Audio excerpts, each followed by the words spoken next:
China వస్తువుల కొనుగోలు బహిష్కరణే ఆ దేశంతో యుద్ధ భయాన్ని నివారిస్తోందంటోంది స్వదేశీ జాగరణ మంచ్.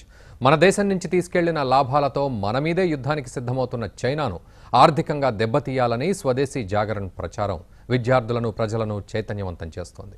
మరిన్ని వివరాలు మా ప్రతినిధి శశాంక్ మోహన్ అందిస్తారు. ఈ రోజు క్విట్ ఇండియా దినోత్సవం, కానీ స్వదేశీ జాగరణ మంచ్ దీన్ని వందే మాతరం దినోత్సవంగా నిర్వహిస్తోంది. ఈ రోజు నుంచి చైనా వస్తువులను బహిష్కరించాలి, చైనాకు బుద్ధి చెప్పాలి, యుద్ధానికి కయ్యానికి కాలు దూవుతున్న చైనా వస్తువులను కొనకుండా ఉంటే సగం బుద్ధి చెప్పినట్లే అన్న లక్ష్యంతో నినాదంతో ప్రస్తుతం మనం చూస్తున్నాము. విశాఖపట్నం గాంధీ బొమ్మ వద్ద భారీ ఎత్తున నినాదాలు చేస్తున్నారు విద్యార్థులు, విద్యార్థి నాయకులు వచ్చారు. బోస్ మనతో ఉన్నారు ప్రస్తుతం. Sir, tell me, what is the concept of it? Why should we boycott China goods? We have to boycott China goods for the reason that they are trying to capture us by economically trying to control us.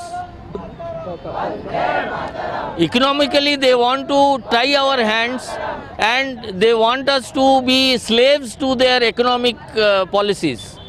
That is the reason we want to fight against their economic policy. We want our own independence. Then what should the people do? Common man, what do you expect from them? We want the common man to realize that there is everything in our country which we are trying to get from other countries.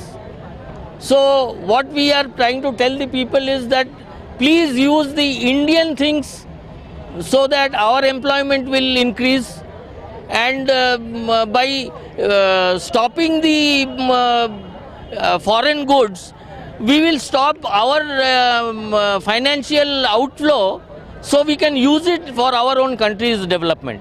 జనజాగరణ విశాఖకు సంబంధించి హరికృష్ణ మనతో ఉన్నారు. హరి గారు, మీరేం చేస్తున్నారు? విద్యార్థులు ఎలాంటి అవగాహన తీసుకొస్తారు? విద్యార్థుల్లో కన్స్ట్రక్టివ్గా నిర్మాణాత్మకమైన అవగాహన కల్పించడం కోసం ప్రతి స్కూల్ని విజిట్ చేయడం, ప్రతి విద్యార్థిని ఫేస్ టు ఫేస్ మేము వాళ్ళతో కలిసి మాట్లాడి స్వదేశీ అనే ఉద్యమం ఎంత అవసరం, స్వదేశీ వస్తువులు ఎందుకు మనం వాడాలి, మన భవిష్యత్ తరాల కోసం మన భవిష్యత్ తరాల్లో ఉపాధి అవకాశాలు మనం ఎలా పెంచాలి అంటే మన పరిశ్రమలు ఎంత బలవంతంగా ఎలా మనం బలవృద్ధి చేసుకోవాలనే దాని గురించి మేము వాళ్ళకి అవగాహన కల్పిస్తూ క్లాసెస్ చెప్తున్నాం. అలాగే అవకాశం ఉన్నంత వరకు ఈ ప్రజల్లో నిరంతరం ప్రతి నెల పక్షం ఇలాంటి కార్యక్రమాలు చేసుకుంటూ నిరంతరం ప్రాంతాల వారీగా స్కూళ్ళ వారీగా కార్యక్రమాలు చేసుకుంటూ ముందుకు వెళ్ళాలనుకుంటున్నాం.